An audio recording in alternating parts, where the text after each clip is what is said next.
নমস্কার বন্ধুরা, RNase Bengali tutorial ক্লাসে তোমাদের সবাইকে স্বাগত। আজকে আমি এই ক্লাসে আলোচনা করব আপার প্রাইমারির জন্য বেঙ্গলি পেডাগোগি থেকে গুরুত্বপূর্ণ কমনযোগ্য 20টি এমসিকিউ। ক্লাসটি শুরু করার আগে তোমাদের কাছে একটা অনুরোধ, যদি ক্লাসটি ভালো লাগে তাহলে অবশ্যই একটা লাইক ও কমেন্ট করে দিও এবং যারা নতুন তারা চ্যানেলটি সাবস্ক্রাইব করে পাশে থাকার চেষ্টা করবে। চলো তাহলে দেরি না করে ক্লাসটি শুরু করা যাক। আজকের প্রথম প্রশ্ন, কুকু বা কুইং শব্দ শিশু কোন সময় করে? এ 3 সপ্তাহে, বি 5 সপ্তাহে, সি 6 সপ্তাহে, ডি 2 সপ্তাহে। সঠিক উত্তর হবে সি 6 সপ্তাহে। পরের প্রশ্ন, শিশুদের কলধ্বনি বা বাবলিং কখন শুরু হয়? এ 6 মাস বয়সে, বি 8 মাস বয়সে, সি 3 মাস বয়সে, ডি 5 মাস বয়সে। সঠিক উত্তর এ 6 মাস বয়সে। পরের প্রশ্ন, 1.5 বছর বয়সে শিশুরা কতগুলি কথা বলে? এ 3 শব্দ, বি 1 শব্দ, সি 2 শব্দ, ডি 5 শব্দ। সঠিক উত্তর হবে সি 2 শব্দ। পরের প্রশ্ন, সহপাঠক্রমিক কার্যাবলী কি? এ যা পাঠের উৎকর্ষ দান করে, বি যা পাঠের উৎকর্ষ বাড়ায় ও সহায়তা দান করে, সি মূল পাঠের সঙ্গে সম্বন্ধরহিত, ডি মূল পাঠের ভাবনাকে সংকুচিত করে। সঠিক উত্তর হবে বি যা পাঠের উৎকর্ষ বাড়ায় ও সহায়তা দান করে। পরের প্রশ্ন, পাঠ পরিকল্পনা রচিত হবে কিসের ভিত্তিতে?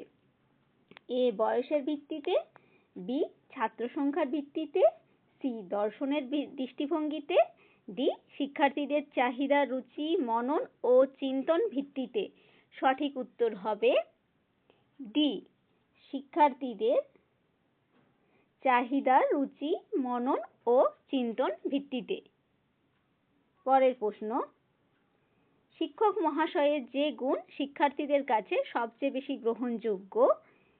এ ছিমছাম পোশাক, বি সুন্দর কণ্ঠস্বর, সি জ্ঞানের গভীরতা, ডি কোনো বিষয় বোঝানোর সাবলীল ভঙ্গি। সঠিক উত্তর হবে ডি কোনো বিষয় বোঝানোর সাবলীল ভঙ্গি। পরের প্রশ্ন, ডিসলেক্সিয়া কোন সমস্যার সাথে যুক্ত?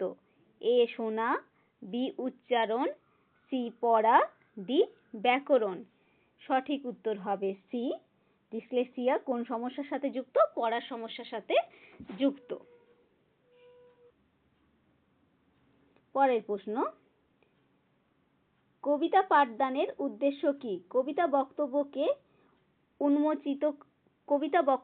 উন্মোচিত করা, বি ছন্দবোধের বিকাশ ঘটানো, সি কল্পনা অনুভূতিকে জাগ্রত করা, ডি সবগুলি। সঠিক উত্তর হবে ডি সবগুলি। পরের প্রশ্ন, পঠন হলো এক প্রকার এ গ্রহণমূলক দক্ষতা, বি প্রকাশমূলক দক্ষতা, সি সৃজনমূলক দক্ষতা, এ ও সি দুটি। সঠিক উত্তর হবে ডি এ ও সি দুটি। পরের প্রশ্ন,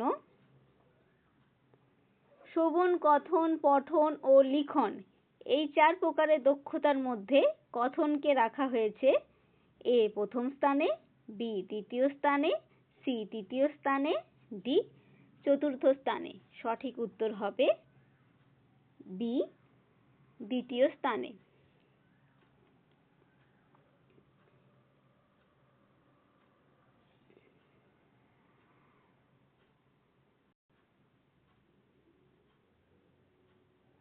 যে দুটি ক্ষেত্রে একজনের চিন্তা তার মাথা থেকে বাইরে আসে সেটি হলো এ শ্রবণ ও পঠন, বি কথন ও লিখন, সি কথন ও শ্রবণ, ডি লিখন ও শ্রবণ। সঠিক উত্তর হবে বি কথন ও লিখন।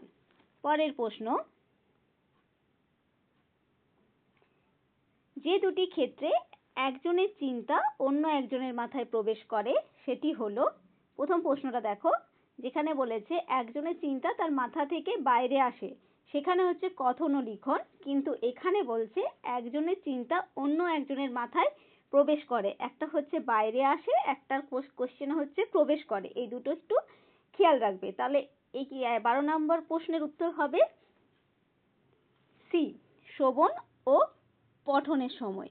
যখন বলছে মাথা থেকে বাইরে তখন হচ্ছে কথন ও লিখন, আর যখন বলছে একজনের চিন্তা অন্যজনের মাথায় প্রবেশ করে তখন হচ্ছে শ্রবণ ও পঠন। এটা একটু খেয়াল রাখবে। লিখন দক্ষতা হলো এক প্রকার: এ স্বাভাবিক দক্ষতা, বি উৎপাদনমূলক দক্ষতা, সি গ্রহণমূলক দক্ষতা, ডি বর্জনমূলক দক্ষতা। সঠিক উত্তর হবে বি উৎপাদনমূলক দক্ষতা। পরের প্রশ্ন, যে ক্ষেত্রে মনোযোগ সবচাইতে বেশি প্রয়োজন সেটি হলো এ শ্রবণ, বি কথন, সি গঠন, ডি লিখন। সঠিক উত্তর হবে এ শ্রবণ। তাহলে কখন মনোযোগ সব থেকে বেশি থাকা দরকার? আমরা যখন শুনি। পরের প্রশ্ন, পাঠ শেষে যে মূল্যায়ন হয় সেটি হলো অভ্যন্তরীণ মূল্যায়ন, বি বহির্মূল্যায়ন, সি প্রাথমিক মূল্যায়ন, ডি সামগ্রিক মূল্যায়ন। সঠিক উত্তর হবে ডি সামগ্রিক মূল্যায়ন। পাঠ শেষে মূল্যায়নটা হয় সমগ্র মূল্যায়ন, সেটাকে এখানে বলছে সামগ্রিক মূল্যায়ন। সুন্দর কথা বলার বৈশিষ্ট্য কোনটি নয়? শ্রবণযোগ্যতা, অস্পষ্টতা, বাকপটুত্ব, স্বতঃস্ফূর্ততা। এখানে নয় বলেছে। এই প্রশ্নগুলো একটু খেয়াল রাখবে যেখানে নয় কথাটা উল্লেখ থাকে। সঠিক উত্তর হবে বি অস্পষ্টতা। পরের প্রশ্ন, মানুষ কিভাবে প্রজ্ঞাবান হয়? এ মননের মাধ্যমে, বি চিন্তনের মাধ্যমে, সি গভীর চিন্তন সহ লেখার মাধ্যমে, ডি কিছু না লিখে শুধু চিন্তা করেন। সঠিক উত্তর হবে সি গভীর চিন্তন সহ লেখার মাধ্যমে। পরের প্রশ্ন, ভালো শিক্ষণ উপকরণের বৈশিষ্ট্য নয় এ পাঠ্যক্রম ভিত্তিক, বি শিক্ষার্থী কেন্দ্রিক, সি ব্যয়বহুল, ডি সহজবোধ্য। সঠিক উত্তর হবে সি ব্যয়বহুল। ভালো শিক্ষণ উপকরণের বৈশিষ্ট্য নয় কোনটি? যেটি হবে ব্যয়বহুল। পরের প্রশ্ন, মাল্টি ল্যাঙ্গুইজম এর অর্থ কি? এ একটি ভাষা সম্পর্কিত, বি আঞ্চলিক ভাষা সম্পর্কিত, সি মাতৃভাষা সম্পর্কিত, ডি বহুভাষা সম্পর্কিত। সঠিক উত্তর হবে ডি বহুভাষা সম্পর্কিত। পরের প্রশ্ন, পুস্তক কি? মানব জাতির চিন্তাধারার বিবরণ, বি বিশেষ জাতির চিন্তাধারার বিবরণ, সি বিশেষ মানুষের চিন্তাধারার বিবরণ, ডি কোনো কোনো জাতির চিন্তাধারার বিবরণ। তাহলে পাঠ্যপুস্তক কি? মানব জাতির চিন্তাধারার বিবরণ। আজকের ক্লাসটি এই পর্যন্তই। ক্লাসটি শেষ করার আগে তোমাদের কাছে আরেকবার অনুরোধ করছি, যদি ক্লাসটি ভালো লাগে তাহলে অবশ্যই একবার লাইক ও কমেন্ট করে দিও, এবং যারা নতুন তারা চ্যানেলটি সাবস্ক্রাইব করে প্লিজ পাশে থাকার চেষ্টা করবে। ধন্যবাদ।